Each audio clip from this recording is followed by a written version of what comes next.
Hai guys, kembali lagi di channel Trading Camp. Di video kali ini kita akan membahas market update untuk seminggu ke depan ya. Nah, di kesempatan kali ini kita akan mencoba membahas market Bitcoin dan market Gold. Sebelum kita menuju technical dari tiap-tiap pair dan koin, kita akan mencoba melihat dulu news yang ada untuk minggu ini ya. Nah, teman-teman seperti biasa bisa membuka web dari forexfactory.com. Nah, di sini kita sudah filter dan kita cek news yang ada di hari Kamis malam ini dan besok Jumat. Nah, teman-teman di sini bisa lihat bahwa di malam ini ada satu high impact news yaitu unemployment claim atau klaim pengangguran. Nah, di sini teman-teman bisa lihat bahwa forecast-nya itu adalah 215k. Sedangkan data di bulan sebelumnya yaitu 213k. Berarti forecast untuk bulan ini itu ada kenaikan data. Nah, kalau datanya itu mengalami kenaikan, berarti efeknya itu adalah bet untuk USD atau pelemahan terhadap USD. Nah, jadi nanti teman-teman tinggal cek apakah hasil dari data aktualnya. Jika data aktualnya nanti di bawah 215, berarti hasilnya adalah good for USD. Sedangkan jika aktualnya lebih besar dari 215, maka efeknya adalah pelemahan terhadap mata uang dolar. Nah, lalu jangan lupa untuk besok itu hari Jumat ada event NFP atau non-farm payroll. Nah, ini adalah event yang sangat besar yang terjadi setiap minggu pertama di hari Jumat untuk awal bulan ya. Nah, itulah news-news yang tersisa untuk minggu ini. Nah, setelah itu kita akan kembali ke teknikal. Nah, kita lihat untuk hari ini Bitcoin mengalami kenaikan yang cukup signifikan dan Bitcoin mengalami new all-time high. Jadi membuat ATH baru ya. Nah, di sini sekarang harga Bitcoin ada di 102.400-an. Nah, teman-teman bisa lihat bahwa di weekly Bitcoin ini teknikalnya sangat-sangat bullish ya. Teman-teman bisa lihat di sini, ini adalah kenaikan. Market membentuk sideways lalu naik. Nah, pada pergerakan ini teman-teman bisa menandai sebuah rally base rally, atau teman-teman yang sudah familiar dengan chart pattern, teman-teman bisa menandai ini sebagai bull flag ya. Di sini ini adalah flagnya. Nah, ini adalah flag pullnya di sini. Nah, untuk targetnya kita hitung menggunakan Fibonacci. Kita bisa, yang pertama kita bisa menggunakan Fibo yang dari sini. Ini, lalu di sini. Nah, setelah itu kita nyalakan yang extension. Nah, di sini teman-teman bisa lihat bahwa area ekstrim itu berada di 107 hingga 116. Nah, ini adalah ekspektasi target kenaikan untuk Bitcoin. Nah, itu adalah hitungan dari Fibonacci berdasarkan swing terdekatnya. Nah, bagaimana jika kita mengambil swing jauhnya?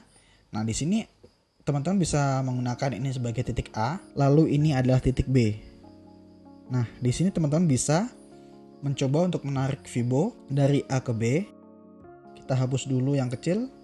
Nah, jika kita menggunakan swing yang besarnya gitu, swing terjauhnya, di sini ternyata Bitcoin sudah terkena target dari Fibo 1618. Nah, ini adalah Fibo golden ratio juga ya. Nah, jadi ekspektasi kita ada potensi sideways. Jadi di sini BTC akan sideways dulu sebelum melanjutkan kenaikan. Nah, karena BTC sudah sampai di Fibo extensionnya. Nah, itu untuk weekly ya. Sekarang kita coba cek daily-nya. Nah, informasi yang kita dapat bahwa BTC sudah sampai di Fibo 1618. Nah, kita tandai dulu di sini. Nah, ini tandai. Oke, kita garis dulu. Nah, ini sebagai resisten ya. Resisten Fibo. Nah, kita akan turunkan ke time frame daily. Nah, teman-teman bisa lihat di sini Di daily, Bitcoin masih close di atas high sebelumnya. Ini adalah high sebelumnya. Nah, di sini terlihat Bitcoin break ya. Nah, teman-teman bisa lihat jika besok pagi candle daily-nya Bitcoin itu close di atasnya 99, maka kenaikan Bitcoin ini adalah valid ya, dan potensinya akan terus mengejar resist.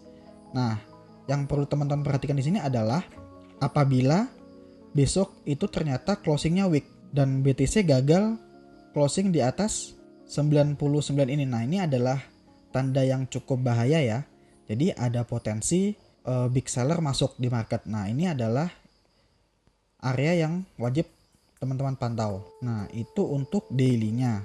Nah, kita cek dulu dari daily ini teman-teman bisa gunakan swing ya di sini ya sebagai pedoman Fibo. Tarik dari titik ini ke sini. Nah, di sini teman-teman bisa lihat bahwa di 103 itu juga ada Fibo 1414. Jadi memang ini adalah resistennya Bitcoin untuk sekarang ya. Nah, ini untuk daily-nya. Sekarang kita coba cek hourly. Nah, di sini jelas teman-teman bisa lihat bahwa si Bitcoin masih break struktur ini. Nah, jadi ekspektasi kita sekarang bahwa BTC ini sementara tertahan, kalaupun dia turun, penurunan ini adalah sifatnya sebagai minor trend atau korektif ya, sebelum melanjutkan kenaikannya. Nah, itu ekspektasi kita. Nah, tentu kita perlu membuat batasan. Teman-teman bisa menempatkan low yang ini di 90.000 ini sebagai low yang valid gitu. Jadi maksudnya yang valid adalah selama 90 ini terjadi break, maka BTC masih bullish. Nah, kalau yang 90 ini sampai di break begini, nah berarti tandanya market siap untuk reversal. Nah, ini adalah skenario-skenario yang bisa teman-teman lihat pada Bitcoin. Ini adalah skenario bearish.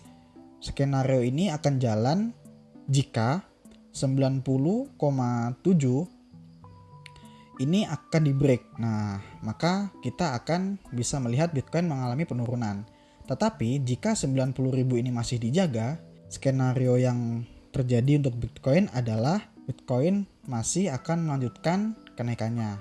Nah, itu adalah skenario untuk Bitcoin. Sekarang kita coba cek untuk TF 1 jamnya. Nah, di sini teman-teman bisa lihat dengan jelas ya bahwa ini adalah area Fibonya. Kita tandai dulu area ini. Ini adalah area supply and demand-nya untuk Bitcoin. Nah, ini adalah area pertama, lalu yang ini adalah area keduanya. Nah, jadi di sini teman-teman bisa pantau. Kita kasih harga dulu, misalkan di sini. Nah, teman-teman bisa pantau di 99.000 dan di 96.000. Nah, ini teman-teman bisa pantau.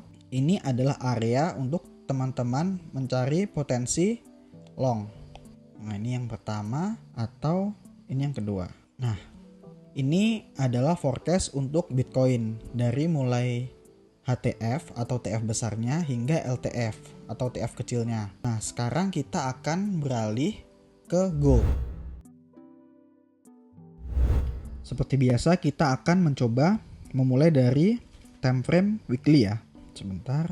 Nah, di dalam time frame weekly, nah, teman bisa lihat, jika teman-teman masih ingat, ini adalah sebuah pola di mana tanda penurunan. Jadi ini adalah Three River Evening Star di mana ada 3 candles, lalu yang tengah ini adalah doji, lalu yang terakhir adalah engulfing.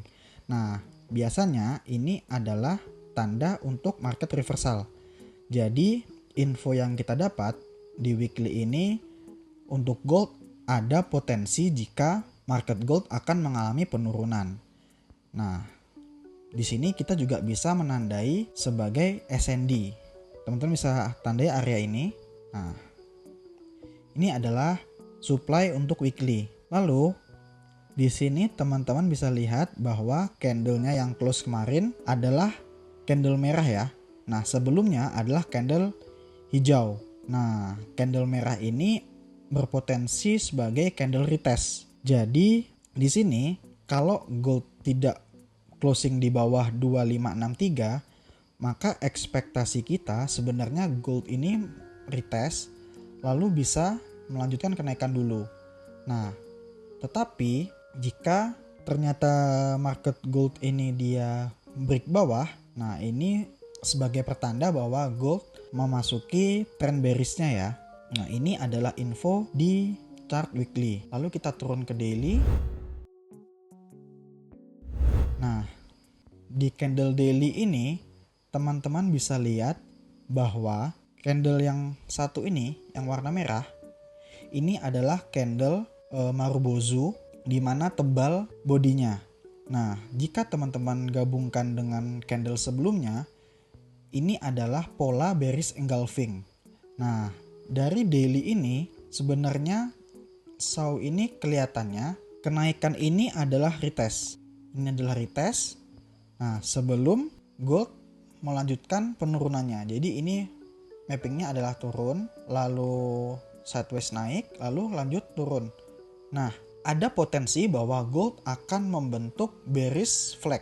Nah, ini teman-teman bisa lihat. Jadi di daily ini sangat sempit sekali ya range-nya ya, bahwa gold mengalami sideways. Nah, ini untuk daily-nya. Lalu kita akan mencoba cek di hourly. Nah, kita cek di H4-nya. Oke, di sini. Nah, teman-teman bisa lihat di sini ya.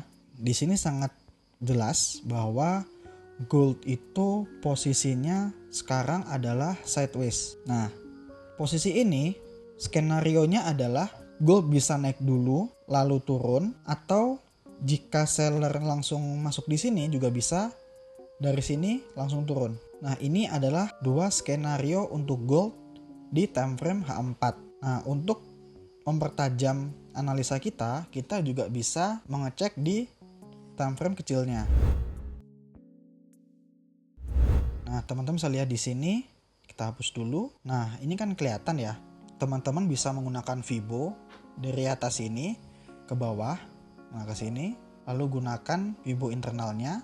Nah, di sini posisinya Fibonya ada potensi bahwa si gold ini naik dulu sebelum melanjutkan penurunan. Nah, di sini yang harus teman-teman perhatikan adalah di sini gold masih membentuk struktur kenaikan. Nah, di sini masih naik ya. Nah, ini masih naik. Nah, jadi teman-teman cukup pantau di sini. Nah, 2620. Nah, jadi ekspektasi kita jika gold tidak break 2620, maka plan kita yang naik dulu itu akan berjalan. Skenario pertama itu. Nah, tetapi jika gold gagal mempertahankan 2620, maka proyeksinya market akan langsung turun. Nah, itu adalah gambaran untuk gold. Nah, nanti teman-teman bisa pantau ketika news dan besok ketika NFP. Oke, mungkin cukup segitu untuk pembahasan market kita kali ini. Semoga videonya bermanfaat ya. Terima kasih sudah menonton. Bye.